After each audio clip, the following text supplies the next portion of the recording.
Hello dear student, बहुत बहुत स्वागत अपने YouTube channel commerce with Sanjeev sir में। और आज हम पढ़ेंगे सामग्री का निर्गमन और नियंत्रण एवं मूल्यांकन में बिन पत्रक क्या होता। बहुत बार आपके एग्जाम में पूछा जाता है, लेकिन एक अच्छी बात बता दें, ये हमेशा शॉर्ट में ही पूछा जाता है, लॉन्ग में नहीं पूछा जाता है। क्या होता है देखो, बिन पत्रक कह ले या बिन कार्ड कह ले, ये क्या होता है। जब जब एग्जाम में आता है तो बच्चे सोचते पता नहीं कौन सा कार्ड होगा, ठीक है। इसके बारे में थोड़ा बहुत पढ़ा भी होता है, लेकिन आज के बाद आपको किताब में एक भी शब्द पढ़ने की जरूरत नहीं होगी, आप ऐसे ही समझ जाओगे। देखो, बिन पत्रक का मतलब ये होता है कि जो भी हमारा मटेरियल का गोडाउन है, इसमें इतने रूम बने हुए हैं या कोई भी पार्टीशन है और एक इसकी जो एंट्री है, मान लीजिएगा यहां से है, ठीक है, यहां से इसकी एंट्री है, तो यहां पर एक गार्ड बैठा होता है और वो गार्ड जो होता है, इसके दरवाजे पे एक कार्ड लटका हुआ होता है। उस कार्ड में क्या होता है कि कितनी सामग्री प्राप्त हुई,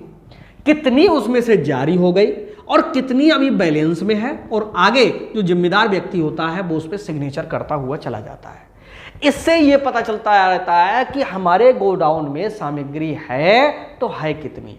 बस ये जानकारी देने वाले कार्ड को हम बिन कार्ड या बिन पत्रक कहते हैं।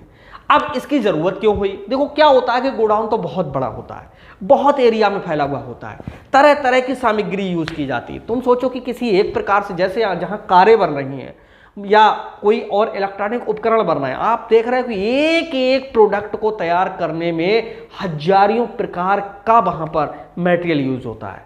अब ऐसी कंडीशन में कितनी चीजों को हम ध्यान रखेंगे, मुश्किल पड़ेगा ना।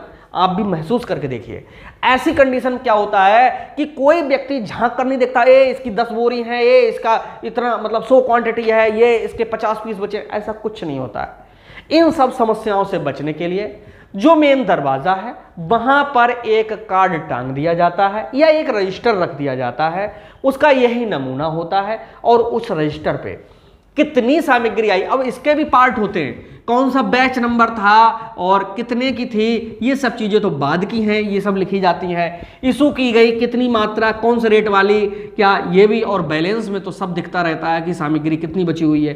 तो किसी भी सामग्री का पूर्ण विवरण, यानी कितनी प्राप्त हुई, उसमें से कितनी इशू कर दी गई, कितना उसका बैलेंस बचा हुआ है, कौन इशू करके ले गया या कौन उसकी जानकारी दे रहा है, उसके सिग्नेचर यहाँ पर मिल जाते हैं। तो इस कंडीशन में पूरी हमें मटेरियल का जो भी हमारे गोडाउन में है, जो भी इशू हुआ है, उस सब की जानकारी इस कार्ड से मिल जाती है।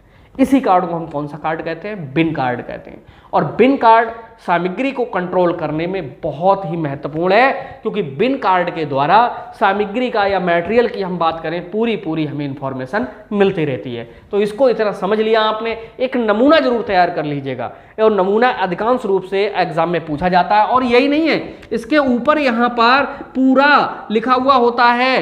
क्या लिखा हुआ होता है? मिनिमम क्वांटिटी, ठीक है, मैक्सिमम क्वांटिटी, मिनिमम, मैक्सिमम, और कुछ और भी लिखा हुआ हो सकता है। यहां पर तीसरे नंबर पे लिखा हुआ होता है क्वालिटी या घन संख्या, ये चीजें भी होती हैं इसमें। तो इस तरह से इसको आप तैयार कर लेंगे।